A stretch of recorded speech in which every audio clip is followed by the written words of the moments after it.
Bronze পোডিয়ামের জন্য আমাদের কাছে কি প্রশ্ন আছে? উত্তরটা কি? প্রশ্ন পরে করব। দাদাগিরির প্রথম রাউন্ড, সিলেকশন রাউন্ড। গোল্ড পোডিয়ামের জন্য প্রথম প্রশ্ন। বাঙালির অত্যন্ত জনপ্রিয় নিরামিষ পদ ঢোকার ডালনা তৈরির প্রধান উপাদান কি? অপশন এ ছোলার ডাল, অপশন বি মুগ ডাল। রেডি সবাই? বাজারে হাত। বাজার। ছোলার ডাল। ছোলার ডাল শিওর? শিওর। আপনি বানান ঢোকার ডাল না? হুম, ঠিক আছে, দেখে নেবো সঠিক উত্তরটা কি। ছোলার ডাল।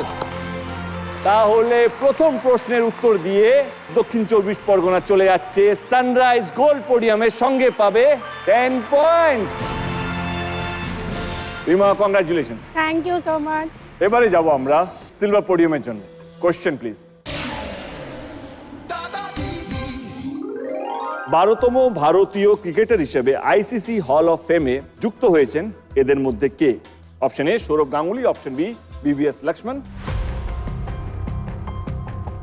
বাজার। সঠিক উত্তরটা কি? সৌরভ গাঙ্গুলি। সৌরভ গাঙ্গুলি ঠিক। দেখে নেবো সঠিক উত্তরটা কি। সৌরভ গাঙ্গুলি। শুভময়, কংগ্রাচুলেশনস, তুমি পেয়ে গেলে বারজাপেন সিলভার পোডিয়াম আর তার সঙ্গে 8 পয়েন্টস।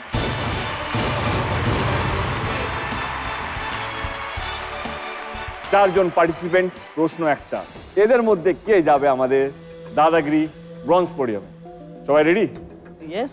এই মশাই, দাদাগিরি ব্রঞ্জ পোডিয়ামের জন্য আমাদের কাছে কি প্রশ্ন আছে?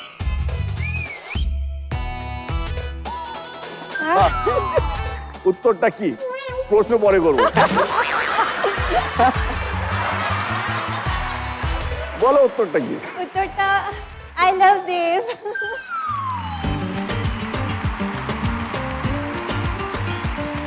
সরি, তোমাকে ব্রঞ্জ পোডিয়াম দিতে পারলাম না, বাট বুক ভরা ভালোবাসা দিলাম।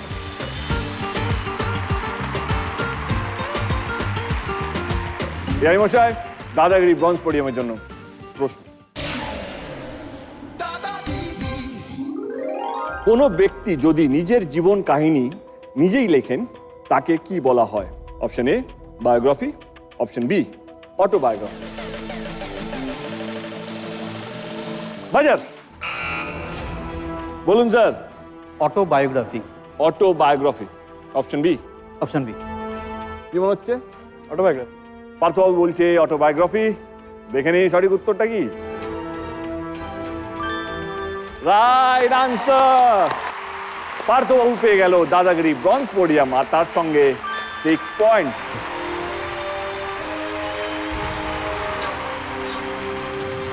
বাকি তিনজন 0 পয়েন্টে খেলা শুরু করবে। All my good wishes, all the best. তোমরা চলে এসো ওই পোডিয়াম।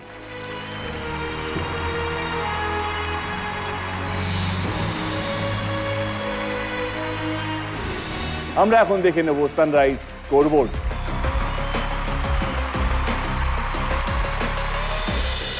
প্রথমে আমরা যাব আলিপুরদুয়ারের কাছে। পার্থ, শুরুতেই তোমার কাজ নিয়ে একটা ভিডিও দেখে নেব। ভাবতে পারেন একটা গোটা গ্রামের যেদিকেই তাকাবেন সেদিকেই বই। এই গ্রামের নাম পশ্চিমবঙ্গের আলিপুরদুয়ারের পানিঝোরা। এটি বাংলার একমাত্র গ্রাম যেখানে উঠোন থেকে পড়ার রক, খেলার মাঠ থেকে মন্দির, সব জায়গায় বই। আগে স্কুল ছুটের সংখ্যা ছিল অনেক, কিন্তু আজ এই বইগ্রামে নেই একটিও স্কুল ছুট। আর এই সবই সম্ভব হয়েছে গ্রামের মাস্টারমশাই পার্থ সাহার উদ্যোগে।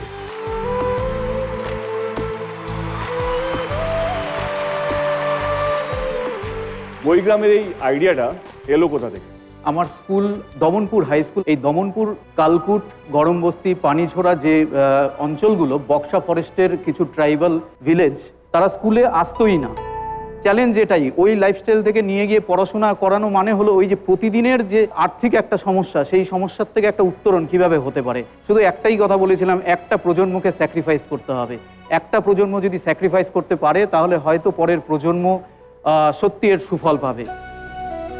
30 জন আমরা ভলেন্টিয়ার তৈরি করেছি, যারা বড়রা রয়েছে তাদের নাম দিয়েছি আলোকবর্তিকা, যারা আলো দেখায়। শিক্ষার প্রতি একটা আগ্রহ তৈরি করাটা প্রথম 4 বছরের একটা চ্যালেঞ্জ ছিল। আমাদের মূল উদ্দেশ্য ছিল ছোট ছোট কুঁড়ে ঘরের মতো কিছু বই রেখে দেওয়া। যারা বই দেখেনি তারা প্রতিদিন বই দেখবে। প্রথম দিকে হয়তো তারা লাইব্রেরিটা খুলবে না, এটা আমি নিশ্চিত ছিলাম, কিন্তু একটা সময় তারা লাইব্রেরিটা খুলবে, বইটা হাতে নেবে, একটা দিন পাতাটা উল্টাবে এবং কোনো না কোনো দিন পড়বে। এই জায়গার থেকে, ভাবনার থেকে কাজটা শুরু। 2024 সালে 31শে আগস্ট প্রথম আনুষ্ঠানিকভাবে জেলা প্রশাসনের পক্ষ থেকে বইগ্রাম স্বীকৃতি দেওয়া হয় এবং রাজ্যের প্রথম বইগ্রাম। যারা গ্রামের মানুষ আজকেও এসছে, বিশেষত পারুলদি, শিবানীদি, এরা এখন বইগ্রাম নিয়ে সত্যি তারাই আগলে রাখে। দিদি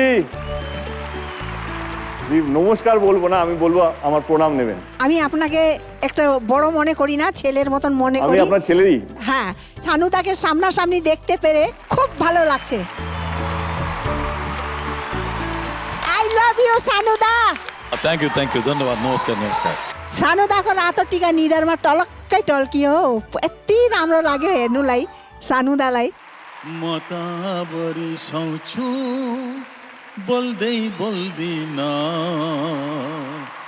रुने मान्छेसँग दिल खोल्दै खोल्दिन। Thank you, thank you.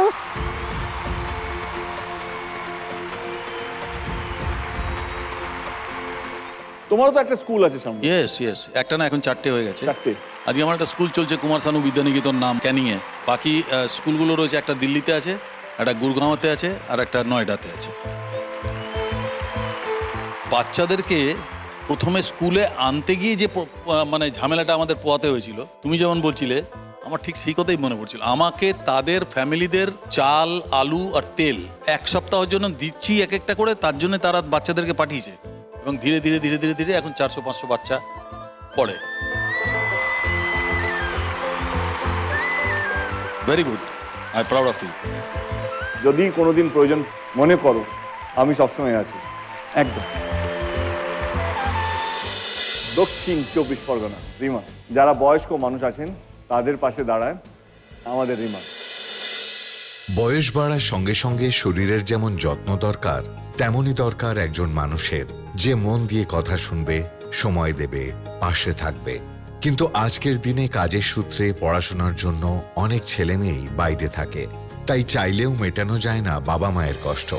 এই প্রয়োজনের জায়গা থেকেই এগিয়ে এসেছেন রিমা ভট্টাচার্য। একা থাকা বয়স্ক মানুষদের শুধু চিকিৎসার ব্যবস্থা করাই নয়, নিয়মিত খোঁজ নেওয়া, ওষুধ খাওয়ানো, গল্প করা, এমনকি মন্দিরে শপিংয়ে নিয়ে যাওয়ার দায়িত্ব নিয়েছে তারা। কারণ বয়স বাড়লে শুধু সাহায্য নয়, দরকার ভালোবাসার। রিমা বুঝিয়েছে সম্পর্কের এই বন্ধনে দায়িত্ব নয়, ভালোবাসাই সবচেয়ে বড় পরিচয়। দাদাগিরি